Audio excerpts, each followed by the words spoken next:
আমাদের আসানসোলের মানুষের জন্য এবং খান্ডার মানুষের জন্য উনি তার বক্তব্য রাখার জন্য।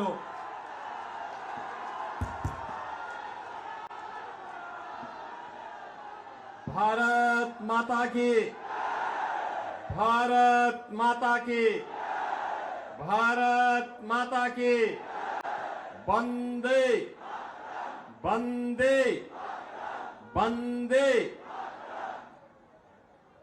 जगत जगन्नी वहा भगवती काली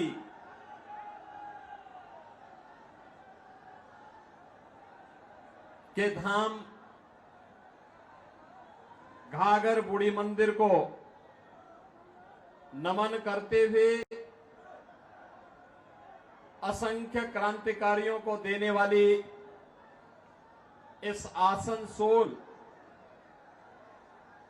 कि आप सभी राष्ट्रवादी जनता जनार्दन का मैं हृदय से अभिनंदन करता हूं। मंच पर उपस्थित भारतीय जनता पार्टी के आसनसोल पार्लियामेंट्री कॉन्स्टिट्यूंसी से प्रत्याशी पूर्व केंद्रीय मंत्री सम्मान्य श्री एसएस अहलूवालिया जी, जिलाध्यक्ष भारतीय जनता पार्टी से बप्पा चटर्जी जी, माननीय विधायक डॉक्टर अजय पोद्दार जी, श्री कृष्णेंदु मुखर्जी जी, जितेंद्र तिवारी जी, तापस रॉय जी, doctor vision Mukherjee ji, शेरजीत Rai ji, Bharatiya Janata party के सभी पदाधिकारीगण, आसनसोल की इस प्रतिष्ठित पार्लियामेंट्री कॉन्स्टिट्यूंसी से जुड़े हुए सभी उपस्थित मेरे बहनों और भाइयों, आज मैं प्रभु श्री राम की पावन धरा अयोध्या की भूमि से जगत जननी मां भगवती दुर्गा की इस पावन धरा को नमन करने के लिए और बंगाल के अपने भाइयों से अपील करने के लिए, विशेष अपील करने के लिए मैं यहां पर आया हूं। बहनों और भाइयों, बंगाल की परंपरा पर हर भारतवासी गौरव की अनुभूति करता है, लेकिन आज की जो परिस्थितियां बंगाल की हैं, हर भारतवासी उससे चिंतित भी है। भारत को राष्ट्रगान और राष्ट्रगीत देने वाला बंगाल, अनेक आध्यात्मिक गुरुओं को देने वाला बंगाल, भारत की क्रांतिकारियों की एक लंबी श्रृंखला को पैदा करने वाला बंगाल, अनेक वैज्ञानिक और साहित्यकारों को जन्म देने वाला बंगाल आज हिंसा, अराजकता, भ्रष्टाचार की चपेट में आकर के क्यों लहूलुहान है। यह ज्वलंत प्रश्न जब देश की सर्वोच्च पंचायत के लिए हम चुनाव कर रहे हैं, तब बंगाल के हर जनता जनार्दन के सामने, हर मतदाता के सामने यह प्रश्न स्वतः ही उठना चाहिए। याद करिए, यही बंगाल है भारत के नव जागरण का संघनाद करने वाला बंगाल, भारत की सांस्कृतिक जागरण का संघनाद करने वाला, भारत की आध्यात्मिक क्रांति का सूत्रधार, भारत के सन्यासी विद्रोह की आधार भूमि, देश के प्रथम स्वतंत्र समर की ज्वाला को आगे बढ़ाने वाला है बंगाल। और आज हिंसा की चपेट में है, अराजकता और भ्रष्टाचार से लहूलुहान है, अस्त व्यस्त है, त्रस्त है और अपने अस्तित्व के लिए, अपने वजूद के लिए जूझ रहा है। बहनों और भाइयों, हम में से हर व्यक्ति जानता है 1947 में इस देश का विभाजन मजहब के आधार पर हुआ था। जिन कारणों से देश का विभाजन हुआ था, उन कारणों को फिर से बंगाल के अंदर कांग्रेस और टीएमसी के लोग मिलकर के पैदा करने का कुछ प्रयास कर रहे हैं। अभी मैं वीरभूमि से आया हूं। इससे पहले मैं बहरामपुर और मुर्शिदाबाद में था। दिल मेरा दुखित हो रहा था देख करके। वीरभूमि में 7 असेंबली कॉन्स्टिट्यूंसी में से 3 ऐसी हैं जिसका पूरा डेमोग्राफी बदल गया है। वहां पर रामनवमी के जुलूसों पर हमले होते हैं। बहनों और भाइयों, ये बंगाल है। 15वीं सदी में बंगला रामायण लिखा गया था। और यही नहीं, जब अयोध्या में राम जन्मभूमि के लिए आंदोलन चल रहा था, इसी बंगाल से गए हुए कुठारी बंदों ने अपने आप को बलिदान किया था राम जन्मभूमि मुक्ति के लिए। गुलामी के ढांचे को हटाने के लिए अपने आप को बलिदान किया था। आज भी कुठारी बंदों का अयोध्या में स्मारक लगातार राम जन्मभूमि के लिए हुए आंदोलनों की ओर हम सबका ध्यान आकर्षित करता है। लेकिन आज इसी बंगाल में जिस बंगाल ने कभी स्वामी विवेकानंद ने वैश्विक मंच पर कहा था हिंदू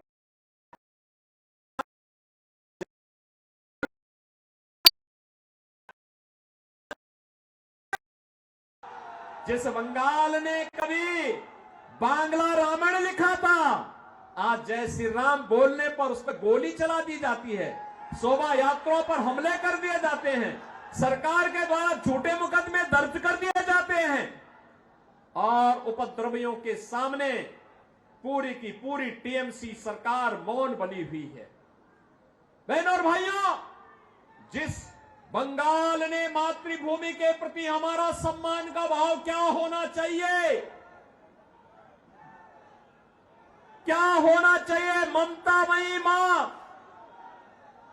महाकाली की उपासना जगत जननी मां भगवती के रूप में कैसे होना चाहिए, पूरे देश को सिखाने वाला सभ्यता, संस्कृति, कला और संस्कारों की बंगाल की भूमि में आज संदेश खाली की घटना होती है। अपराधी को टीएमसी सरकार बचाने का काम करती है और अपराधियों के साथ जो ममता दीदी की यहां की जनता को मिलना चाहिए था, वह ममता अपराधियों को दी जा रही है।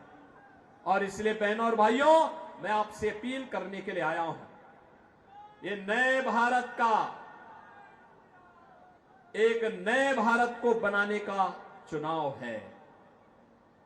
अच्छे और अनुभवी लोग, जुझारू लोग देश की संसद में जाएं, देश को प्रतिनिधित्व दे सकें, मोदी जी के नेतृत्व में कार्य कर सकें, सम विषम परिस्थितियों में आपके हितों के लिए कार्य करने वाला व्यक्ति होना चाहिए। इस दृष्टि से आज पूरे देश के अंदर एक ही स्वर में लोग बोल रहे हैं, उत्तर, दक्षिण, पूरब, पश्चिम। अब तक 2 चरणों के चुनाव संपन्न हो गए हैं। बहनों और भाइयों, मुझे देश के अंदर अनेक राज्यों में जाने का अवसर प्राप्त हुआ है। अकेले उत्तर प्रदेश में ही 80 लोकसभा सीटों पे चुनाव चल रहे हैं। 2 चरणों के चुनाव संपन्न हो गए हैं। महाराष्ट्र में मैं गया था, राजस्थान में मुझे जाने का अवसर मिला, छत्तीसगढ़ में गया, उत्तराखंड में गया, जम्मू कश्मीर में गया, जहां बिहार में मैं गया, जहां भी जाता हूं एक ही स्वर गूंजता है और वह स्वर है कि फिर एक बार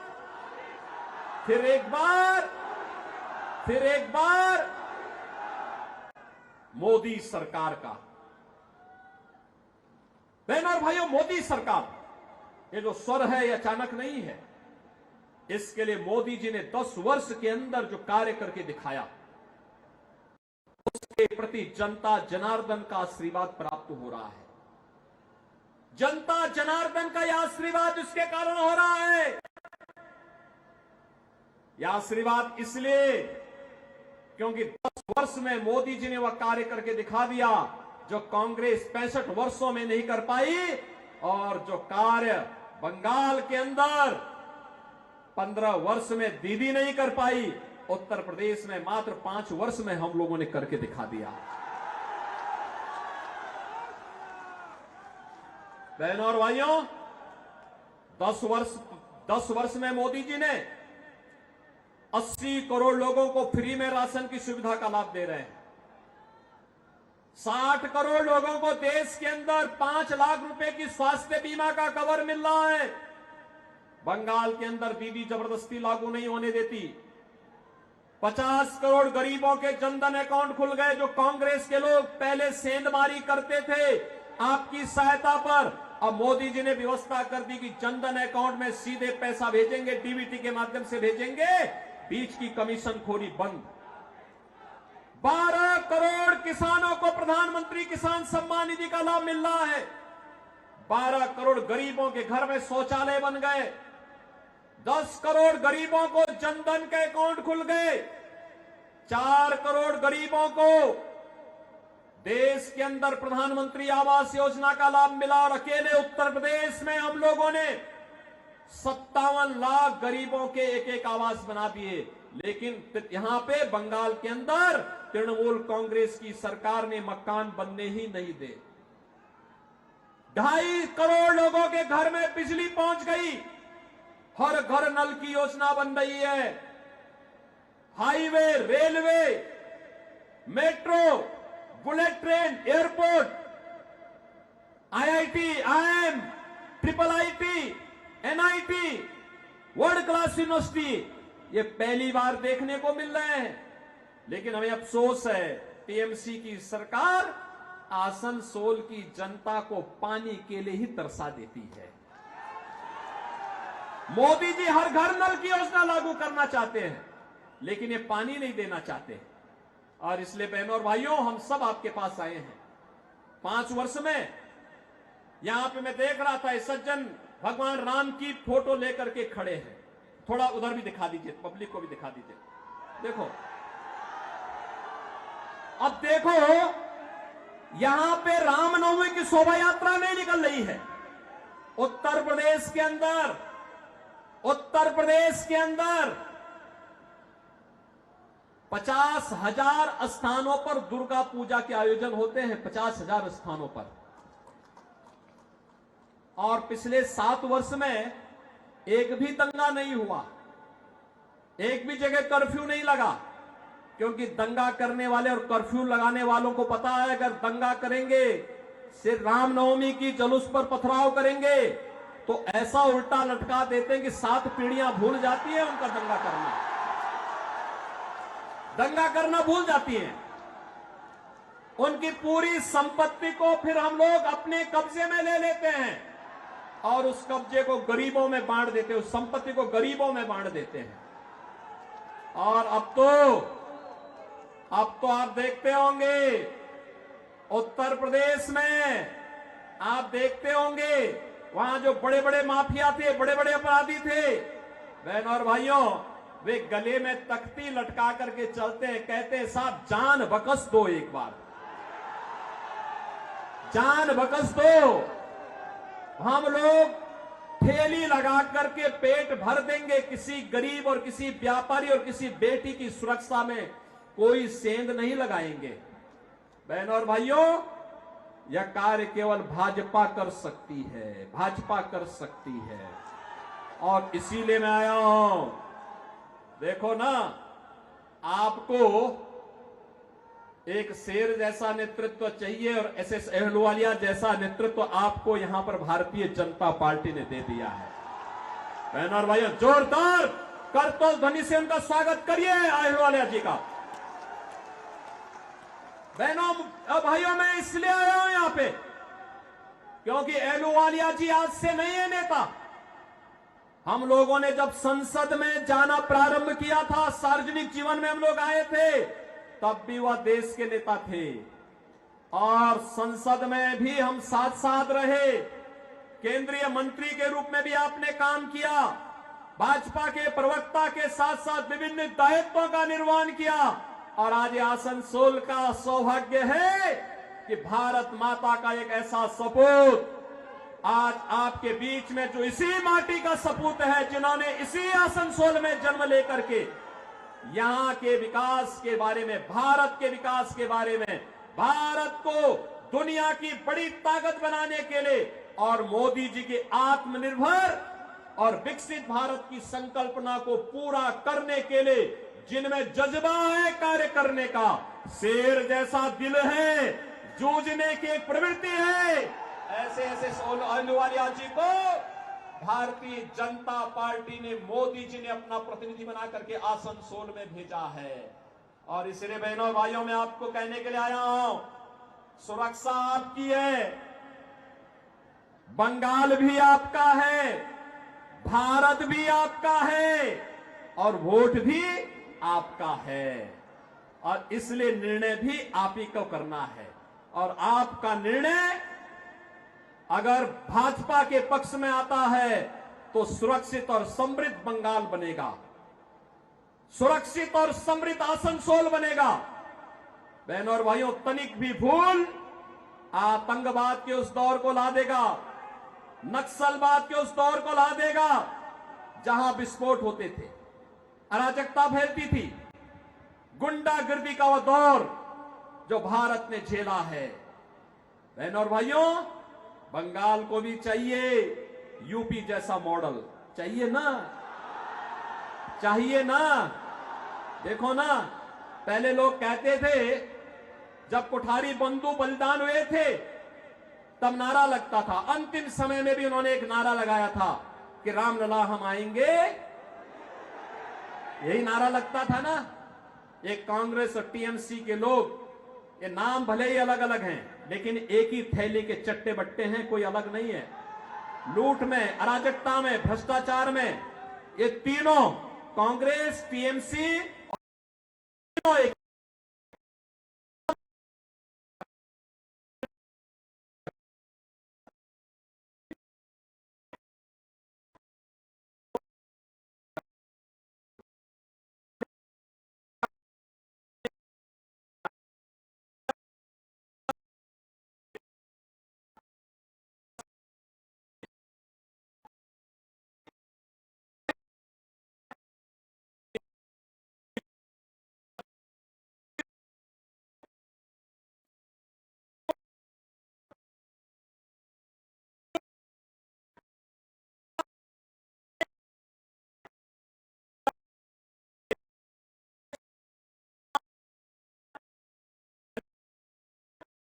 के दौरान प्रत्याशी का घर घर जाना कठिन होगा। एक पार्लियामेंट्री कॉन्स्टिट्यूंसी काफी विस्तार होती है और मेरी आप सबसे अपील होगी, मोदी जी का प्रतिनिधि बन करके, अहलुवालिया जी का प्रतिनिधि बन करके घर घर आप स्वयं जाइए, कमल चुनाव चिन्ह के लिए वोट लाइए, इलेक्ट्रॉनिक जो वोटिंग मशीन है ईवीएम में पहले नंबर पर ऐसे अहलुवालिया जी का नंबर है, कमल छाप का, और पहला बटन दबाना है। इसके लिए सहमत हैं? घर घर जाएंगे, सुरक्षित और समृद्ध बंगाल बनाएंगे, आत्मनिर्भर और विकसित भारत की संकल्पना को आगे बढ़ाने में योगदान देंगे। सभी लोग सहमत हैं? तो मैं निश्चित होकर के जाऊंगा कि अहलुवालिया जी भारी बहुमत से विजयी बनेंगे। सहमत है ना? किसी बहकावे में तो नहीं आएंगे, नहीं आएंगे। सभी सहमत है ना? तो भाइयों, आप देखना, आप भी ऐसे आगे बढ़ेंगे जैसे आज अयोध्या में राम मंदिर का निर्माण आसानी से हो गया। सहमत है ना? कितने लोग अयोध्या गए? गए ना? पहले में और अब में अंतर आया होगा ना? अब तो अच्छा लगा होगा ना बंगा वहां पे। और बहनों और भाइयों, जैसे अयोध्या आज आपकी लगती होगी, ऐसे ही बंगाल को भी बनाना है। सहमत है ना? सभी लोग सहमत हैं? तो सब मेरे साथ बोलेंगे, भारत माता की, भारत माता की, भारत माता की, वंदे वंदे वंदे